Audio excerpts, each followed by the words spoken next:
নমস্কার বাঙালি। আমারও আপনার কিছু সত্য ও ভৌতিক ঘটনা দিয়ে সাজানো আমাদের বিশেষ নিবেদন প্রেতজনী। স্বাগত সবাইকে নতুন একটি এপিসোডে। আজকের আমি খুবই খুশি, তার কারণ আমাদের পরিবারের সব থেকে প্রথম 100 জন সাবস্ক্রাইবার আমরা কমপ্লিট করে ফেলেছি। আমি জাস্ট ভাবতে পারছি না তোমরা এত সুন্দরভাবে আমাকে সাপোর্ট করবে, আমাদেরকে সাপোর্ট করবে, আমাদের পরিবারকে এত তাড়াতাড়ি এগিয়ে নিয়ে যাবে। অনেক অনেক ধন্যবাদ। তোমাদের সাপোর্ট ছাড়া আমরা কিন্তু কিছুই করতে পারতাম না।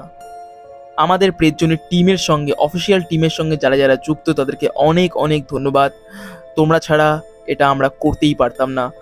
অনেক অনেক ধন্যবাদ তোমাদেরকে। এইভাবেই পাশে থাকো, এইভাবেই আমাদেরকে সাপোর্ট করো। চলে যাচ্ছি আমাদের আজকের প্রথম ঘটনায়।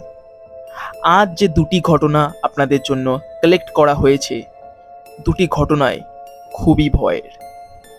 প্রথম ঘটনাটি কিন্তু খুবই ভয়ের এবং ভাবিয়ে রাখার মতো ঘটনা। মানে আপনারা গল্পটা শোনার পর কিন্তু ভাবতে বাধ্য হবেন, এমন একটি ঘটনা। এবং শেষের যে ঘটনাটি, মানে সেকেন্ড যে ঘটনাটি কিন্তু জাম্প স্কেয়ার টাইপের ঘটনা, মানে হঠাৎ করে ভয় পাওয়ার মতো ঘটনা। ঘটনা পাঠিয়েছেন মধুমিতা বাড়ুই। নমস্কার রাজদা, আমি মধুমিতা বাড়ুই, বাঁকুড়া থেকে ঘটনাটি লিখছি। প্রথমেই কংগ্রাচুলেশনস, আমাদের পরিবার 100 জন সাবস্ক্রাইবার কমপ্লিট করে ফেলেছে খুবই তাড়াতাড়ি। সত্যি সময় কত তাড়াতাড়ি চলে যায়। এই তো সেদিন নেওয়ালিপুরের ঘটনাটির সময় 30টি সাবস্ক্রাইবার, তারপর আজকের দিন। খুবই ভালো লাগছে এই পরিবারের একজন সদস্য হয়ে। প্রেতজনী পরিবার আরও বড় হবে। এবার ঘটনায় আসি। আমাদের ঘটনা বলার মধ্যে বেশিরভাগ সময় আপনারা ভূত প্রেত, কালা জাদু, তন্ত্রমন্ত্র, জিন ইত্যাদির কথা শুনতে পাবেন। আমাদের পরিবারের কোনো সদস্য অ্যানিমেস অথবা কুসংস্কারকে প্রশ্রয় দেয় না, তথা একজন গল্পপ্রেমী হিসেবেই ঘটনাগুলিকে শুনবেন। আশা করছি সবাই লাইক এবং সাবস্ক্রাইব করে দিয়েছো এবং কমেন্ট সেকশনে এসে জানিয়ে দিয়েছো কি কোথা থেকে শুনছো, কেমন লাগছে আজকের ঘটনা, কেমন এনজয় করছো তোমরা, এবং প্রেতজনী তোমাদের কেমন লাগে। শুরু করা যাক আজকের 13 নম্বর এপিসোড।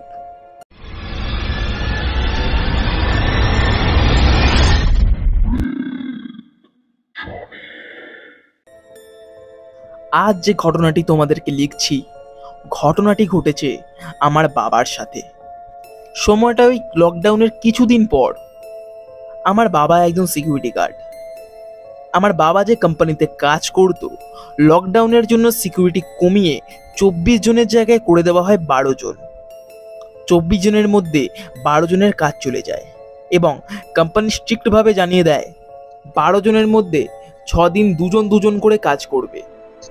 সেটিও হবে শিফটিং কাজ, মানে একজন গেলে আর একজন আসবে। একজন করবে 9টা থেকে রাত 8টা ও অন্যজন রাত 8টা থেকে পরের দিন সকাল 9টা। এইভাবে চলছিল কিছুদিন।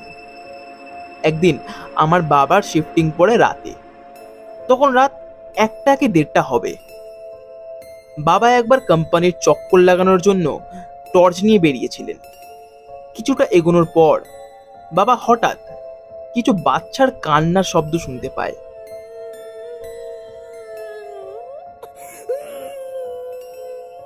বাবা ভাবে, এত রাতে বাচ্চা কোথা থেকে আসবে এখানে। কিছুটা এগোনোর পর বাবা দেখে 3 জন একদম ছোট্ট বাচ্চা, বয়স ওই 4 কি 5 হবে। কোম্পানির পেছন দিকে একটি পুকুর ছিল, সেখানে বসে 3 জন অজস্র কেঁদে চলেছে। আশপাশ সম্পূর্ণ নির্জন, ফাঁকা জায়গায় এই 3 জনের কান্নার শব্দ যেন এক অন্য ভয়ের জন্ম দিয়েছে। কোম্পানির পেছন দিকটায় তেমন কেউ আসে না, তাই পুকুরের ঘাট ছাড়া বেশিরভাগ জায়গাতে আবর্জনা ও ঝোপ জঙ্গলে ভর্তি। আমার বাবা সব ঝোপ জঙ্গল সরিয়ে পুকুরের ঘাটের সামনে গেল এবং গিয়ে সেই 3টে বাচ্চাকে জিজ্ঞাসা করলো, কে বাবু তোমরা, এত রাতে এখানে কি করছো? বাচ্চাগুলির মধ্যে 2 জন ছিল ছেলে ও একটি মেয়ে। বাবা জিজ্ঞাসা করার পরও তারা কোনো উত্তর না দিয়ে ঠিক আগের মতনই আরো জোরে কাঁদতে থাকে। বাবা আবারও জিজ্ঞাসা করে, বাবু তোমাদের বাবা মা কোথায়? আর এত অন্ধকারে এখানে কি করছো, বলবে তো? এইবারে তাদের মধ্যে একজন মাথা ওঠালো। কি করুণ তার মুখ, তার পোশাকে লেগে আছে অজস্র নোংরা, তার মুখের একটা ছোট্ট জায়গায় কি যেন একটা লেগে আছে, মনে হয় ধুলো। সেই ছেলেটি বলে, আমাদের খুব খিদে পেয়েছে কাকু, একটু খেতে দেবে গো? আমার বাবা অবাক হয়ে যায় ও তার মুখের দিকে হাঁ করে তাকিয়ে থাকে। বাবা বলে, খাবার? হ্যাঁ সে দিচ্ছি, খাবার আছে, কিন্তু কে তোমরা, আর তোমাদের বাড়ি কোথায়? সেই বাচ্চাটি আবারও বলে, অনেকদিন খাইনি কাকু, অনেকদিন কিছু খাইনি। আমরা এই সামনেই থাকি, একটু খেতে দাও না কাকু, খুব খিদে পেয়েছে। বাবা বলে, ঠিক আছে তোমরা বসো, আমি খাবার নিয়ে আসছি, কোথাও যাবে না কিন্তু। তারপর বাবা তার কেবিনে গিয়ে রাতের খাবার নিয়ে যায় সেই বাচ্চাগুলোর কাছে। বাবা গিয়ে তাদের দেয়, তারা সেই খাবার খুব তৃপ্তি ভরে খায় এবং বলে, আমরা আসছি, আমরা আবার আসবো। এই বলে তারা চলে যায় তাদের রাস্তায়। তারা কিছুটা দূরে যাওয়ার পর কেমন যেন অন্ধকারে তারা মিশিয়ে যায়। বাবা সেটি দেখার পর আবারও কেবিনে ফিরে আসে আর ভাবে, হয়তো পাশের কোনো বস্তি থেকে কারোর বাচ্চা এসেছিল, মা হয়তো খেতে টেতে দেয়নি। তাদের খাইয়ে আমার বাবা খুব খুশি হয়। তারপর আবার বাবা কাজে লেগে পড়ে। এরপর থেকে রোজ যখনই বাবা কাজে যেত, তখন সেই বাচ্চাগুলো আবার সেই পুকুর ঘাটে এসে বসে বসে কাঁদতো। বাবা যেত, তাদের খাবার দিত, আবারও তারা খাবার খেয়ে চলে যেত। এইভাবে চলছিল বেশ কিছুদিন। এই জিনিসটা লক্ষ্য করে পাশের কোম্পানির সিকিউরিটি গার্ড। সে অবশ্য আমার বাবার খুব কাছের একজন বন্ধু ছিল। সে রোজ দেখতো খাবারের বাক্স নিয়ে বাবা রোজ কোম্পানির পিছন দিকে যেত। সে একদিন বাবাকে জিজ্ঞাসা করে, ও তরুণ বাবু, একটু শুনে যান এদিকে। বলছি, টিফিন বক্সটা নিয়ে প্রতিদিন কোম্পানির পিছন দিকে যান কেন মশাই? তাকে আমার বাবা সবটাই খুলে বলে এবং এটাও বলে, চলুন আজ আপনাকেও দেখাচ্ছি। কিন্তু অবাক করা ব্যাপারটি হলো, সেদিন সেখানে কেউ থাকে না। এটি দেখার পর আমার বাবা তার বন্ধুকে বলে, আরে বিশ্বাস করুন দীপকদা, রোজ 3টে বাচ্চা এখানে বসে থাকে, তাদের আমি রোজ খাবার দিই। কিন্তু বাবার বন্ধু বলে, রোজ যদি থাকে তবে আজ কোথায় গেল মশাই? বাবা একটু চিন্তিত হয়ে বলে, আমিও তো সেটাই বুঝতে পারছি না। আচ্ছা চলুন কেবিনে ফিরেই কথা হবে।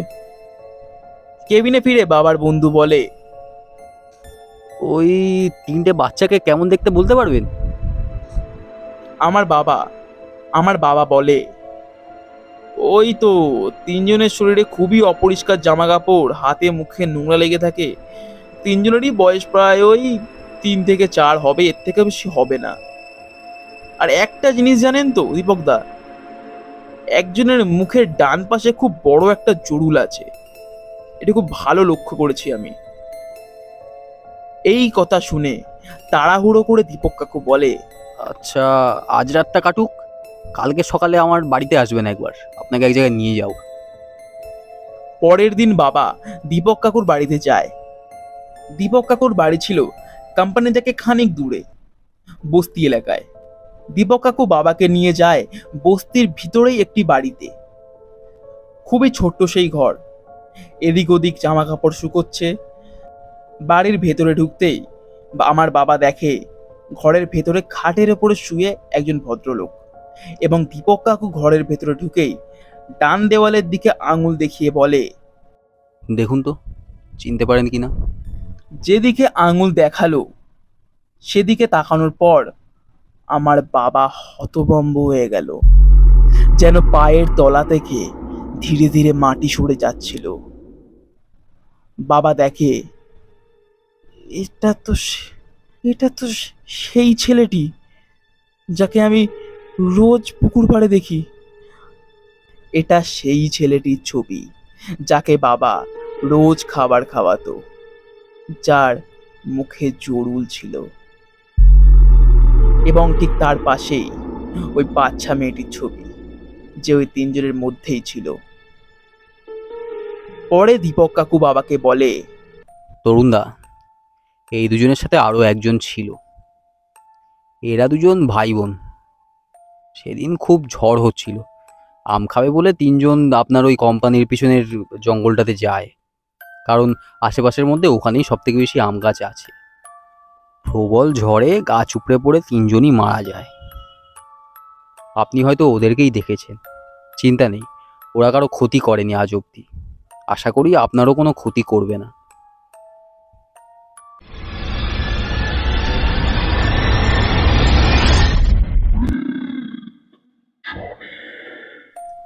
দারুণ একটি ঘটনা, জাস্ট দারুণ একটি ঘটনা। মানে জাস্ট ইমাজিন, প্রত্যেকদিন তুমি তাকে খেতে দিচ্ছ, প্রত্যেকদিন তার কাছে যাচ্ছ, হঠাৎ করে একদিন যদি কেউ এসে বলে যে সে আসলে মৃত, যার সঙ্গে তুমি দেখা করতে যাচ্ছ সে হয়তো এই পৃথিবীতে এক্সিস্টই করে না, এক্সিস্ট করলেও সে অশরীরী, তোমার রিয়াকশন কেমন হবে? এমনই একটি ঘটনা শুনলাম, দারুণ একটি ঘটনা আমরা শুনে নিলাম মধুমিতার কাছে থেকে। ধন্যবাদ মধুমিতা তোমাকে ঘটনা পাঠানোর জন্য। আর এরকম ঘটনা আমরা আরো চাই, যদি তোমার কাছে থাকে তাহলে কিন্তু পাঠাতে একদম ভুলো না। আমরা কিন্তু অপেক্ষায় থাকলাম এরকম ঘটনার জন্য। এবং বলে দিই, আমাদেরকে ঘটনা পাঠাতে গেলে কি করতে হবে? মেল করতে হবে আমাদের ডেসক্রিপশন বক্সে দেওয়া ইমেল আইডি অথবা ফেসবুক আইডিতে আপনারা লিখে আপনাদের ঘটনা আমাদেরকে পাঠাতে পারেন। এবারে শুনে নেব আমাদের দ্বিতীয় ঘটনা।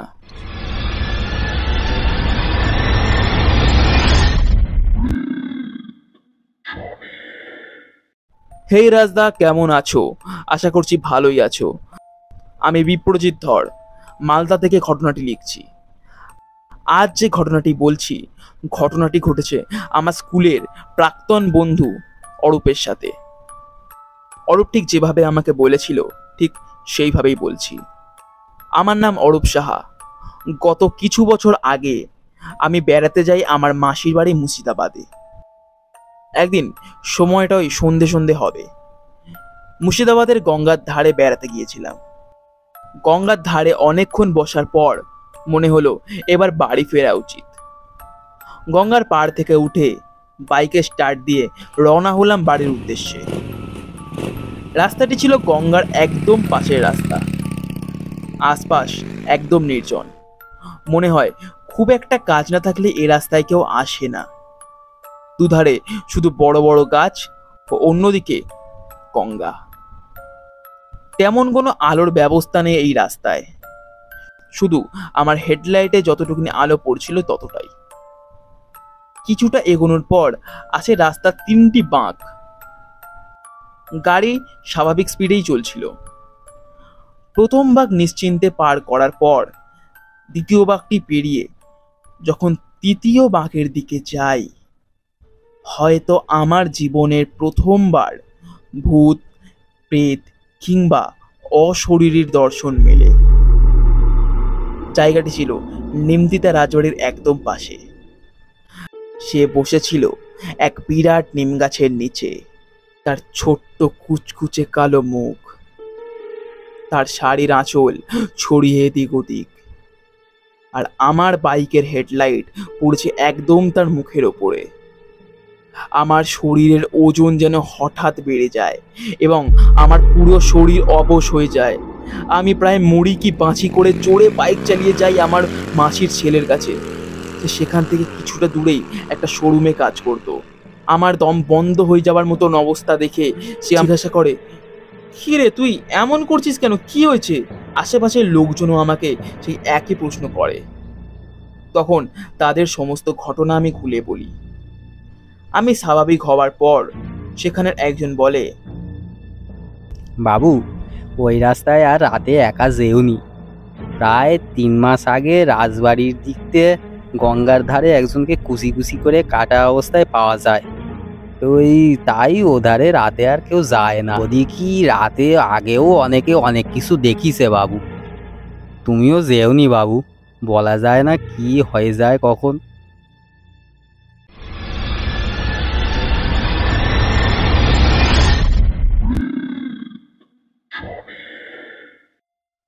দারুণ একটি জাম্পস্কেয়ার টাইপ ঘটনা এটা, আর হঠাৎ করে ভয় পাওয়ার মতন ঘটনা এটা।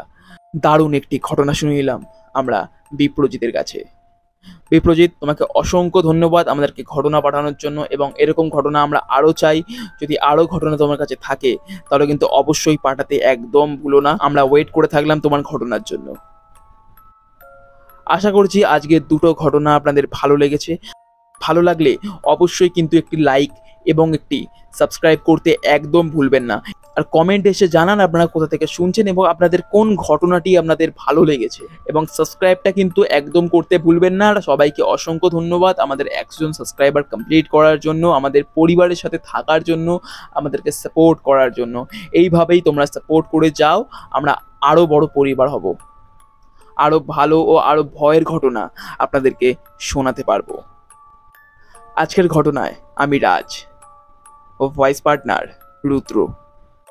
আমরা আসছি ঠিক আগামী শনিবার রাত 11টার সময়। আজকের জন্য সকলকে শুভরাত্রি।